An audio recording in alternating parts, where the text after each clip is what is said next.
കോട്ടയത്ത് പ്രതിദിന പനിബാധിതർ 500-ൽ കുറയാതെയുണ്ട്. ഡെങ്കിപ്പനി, എലിപ്പനി കേസുകളുടെ കണക്കിലും വൻ വർധനയാണ് രേഖപ്പെടുത്തുന്നത്. ജാഗ്രത പുലർത്തണമെന്ന് ജില്ലാ മെഡിക്കൽ ഓഫീസർ നിർദ്ദേശം നൽകി. സുനിഷ അയ്യല്ലൂർ കോട്ടയത്ത് നിന്ന് നമുക്കൊപ്പം. Good evening Sunisha. പനിക്കണക്ക് കോട്ടയത്തും പിടിവിട്ടു പോവുകയാണോ?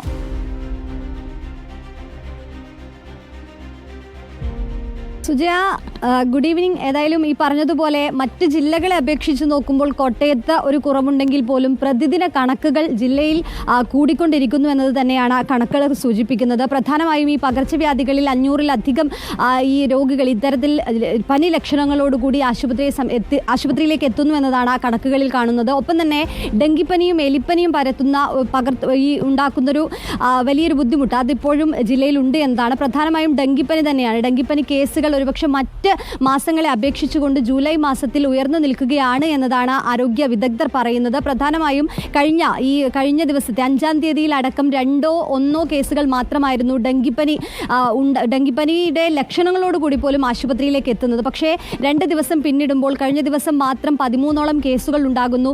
ഇന്നലെ മാത്രം അത് 44 കേസുകളിലേക്ക് ഉയരുന്നു എന്നതാണ്. അങ്ങനെ പ്രതിദിന കണക്കുകൾ ഡെങ്കി കേസുകളിൽ ഉയരുന്നു എന്നതാണ്. ഒപ്പം തന്നെ എലിപ്പനിയിലും ഇതേ രീതിയിലുള്ള വർധനവ് ഉണ്ടാകുന്നു എന്നതും ആശങ്കയുണ്ടാക്കുന്നുണ്ട്. ഈ പറയുന്നത് പോലെ ഈ ഡെങ്കിപ്പനിക്ക് ഈ ഇടവിട്ടുള്ള മഴ അത് വലിയ രീതിയിൽ കാരണമാകുന്നുണ്ട് എന്നതാണ് നിരീക്ഷിച്ചിരിക്കുന്നത്. ഈ DMO അടക്കം കഴിഞ്ഞ ദിവസം സംസാരിച്ചപ്പോഴും പറഞ്ഞത് ഈ കോട്ടയം ജില്ലയിൽ ഇടവിട്ട് പെയ്യുന്ന മഴ അത് കൊതുക് വളരാനുള്ള സാഹചര്യം ഒരുക്കുന്നു എന്നതാണ്.